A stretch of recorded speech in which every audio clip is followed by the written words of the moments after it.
Creating Engagement in the Classroom, Understanding the Challenges of the Modern-Day Learning Environment is written by Kevin Popovich and Ryan Bancher. Hi, and welcome to another webinar in the series, Creating Engagement in the Classroom.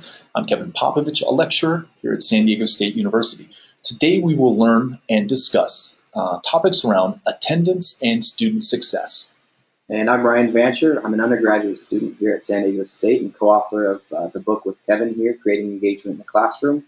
He mentioned today we're discussing attendance and student success. We're going to try to investigate the relationship between that attendance and the classroom success as a whole.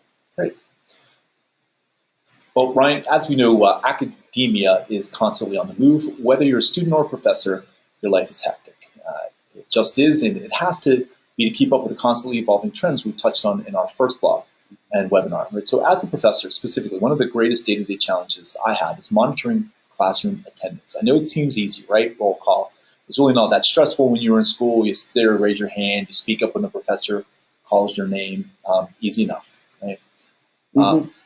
I think also, looking at it from the other side, through the teacher's eyes, as these classes get bigger, we talked about, in the last webinar, trying to keep track of, 500 students in one section could be, exhausting, stressful, and nearly impossible depending upon, the type of structure that you have set up. So using those traditional paper and pen methods, tracking attendance and, everything that goes along with that can result in huge wastes of precious class time, stacking of paper resources.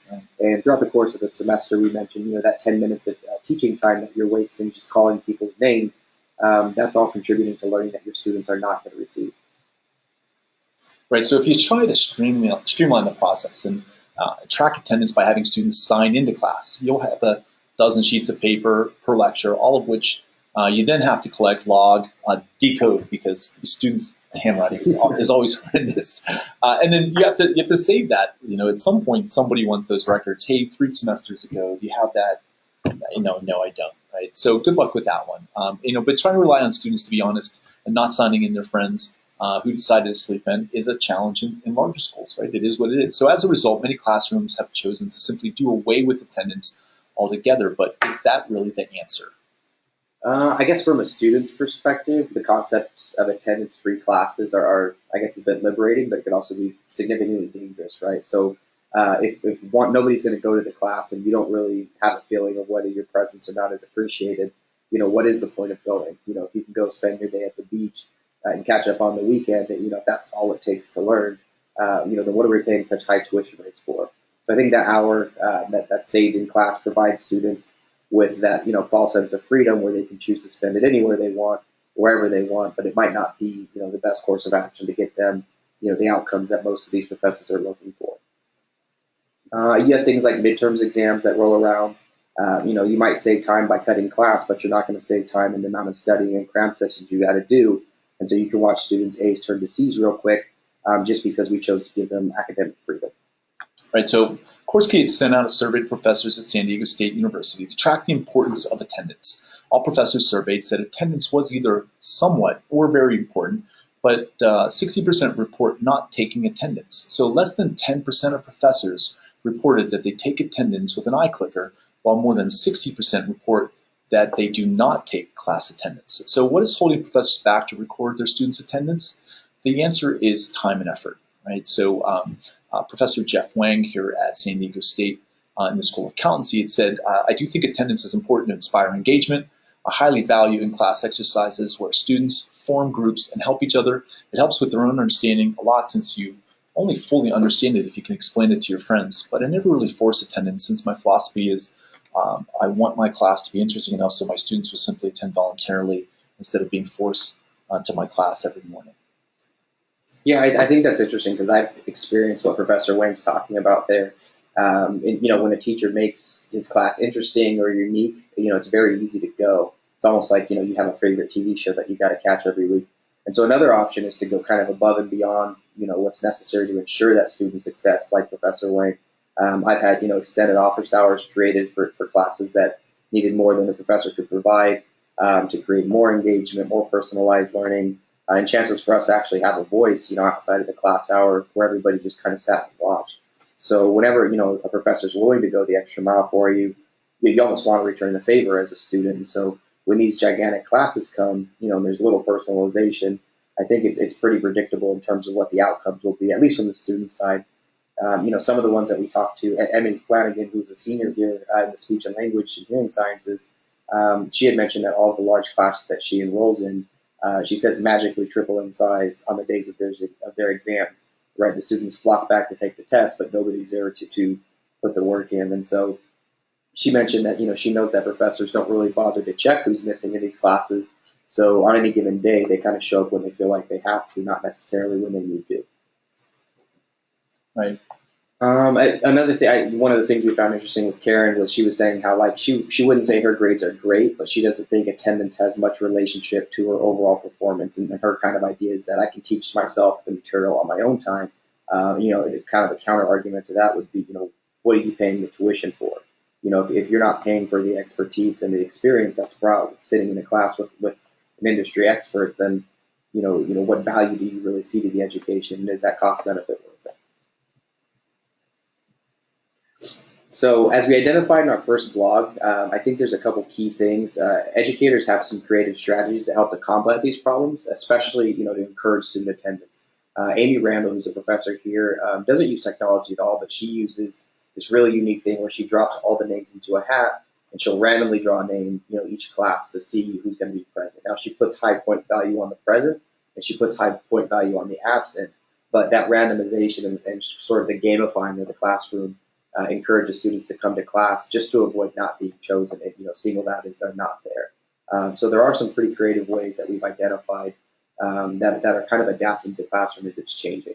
It's becoming more modern, more advanced, and if students are in need of these fancy high-def projectors and the smart boards and all the cloud-based stuff to keep their class engaging, a technology advancement in terms of tracking attendance might help them get engaged as well.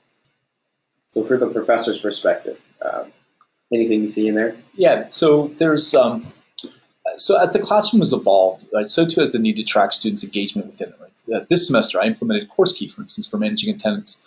I generate a unique code and share it with my students from my PowerPoint when they start filtering into class about 10 minutes before we start. So as each student enters, they see the code, they enter it into CourseKey from their mobile devices, and then the system tracks their attendance. The GPS-based locator keeps them from sharing the code outside the class with the students that are present, and I really get to know who is in my class and more importantly, who is not in my class. Right? So there's little doubt that the attendance plays an important role for me in a student's academic success. As I always say, you have to show for something good to happen.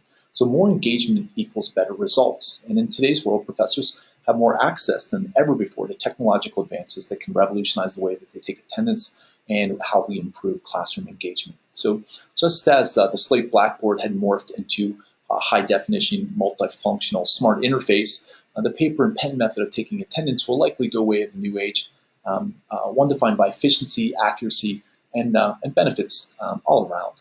Right. So Ryan, do we have any questions from anybody in the webinar today? Looks like we have two questions coming in from one professor and actually one student. So I guess the first one, KP, it looks like it's directed for you. Right. It says, let's see, going to assume the role of student, so Ryan can provide his expertise in his response. Ryan, if I'm a student that's already performing well, but I'm not going to class, what incentive do I have to attend? So that's something that we talk about frequently with actually students I'm sitting in class with as well as professors. And I think it makes sense on the surface, to go, right? I mean, if you don't go to the gym, you're going to have a hard time getting the results that you're looking for. Some of the things you mentioned, there's no success if you don't show up. But if you're doing well, and you don't really necessarily need the in-class lecture, why go, right? And I think one of the benefits of networking, being able to connect with the professors and students face-to-face, give you a lot more opportunities to learn material in a way that you might not have heard.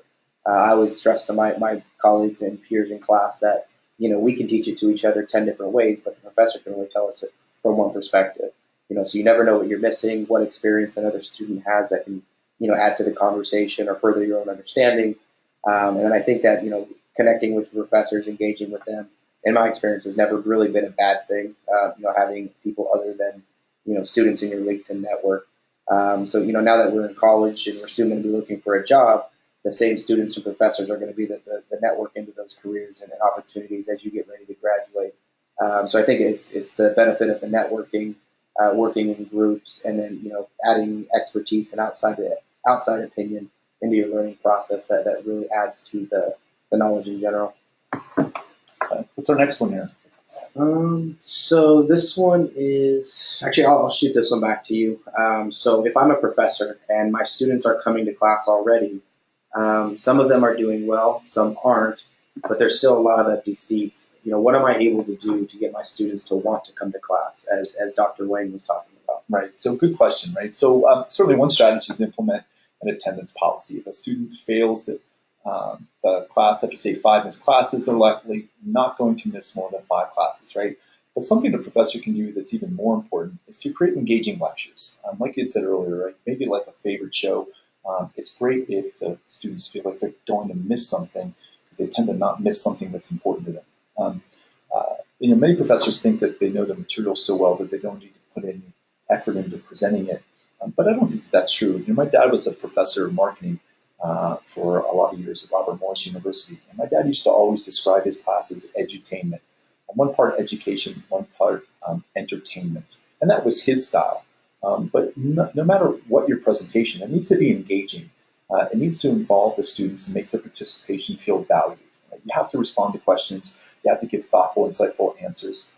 And always follow up to make sure it made sense to them. When the student feels a connection to you and your lectures and to that material, they'll want to come. They'll want to ask more questions, not just for the creative delivery of it, but to engage with hopefully which comes to be their favorite professor.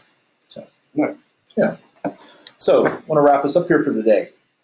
Cool. So we'd like to invite you guys, obviously, to join the conversation. Feedback from both professors and students has been critical for us to develop some of what we've done in these resources. You guys are able to download the ebook at our website, creatingengagementintheclassroom.org. You can also check out the blogs that are hosted there, and you can plug in with us on social media by following the hashtag #CreatingEngagement.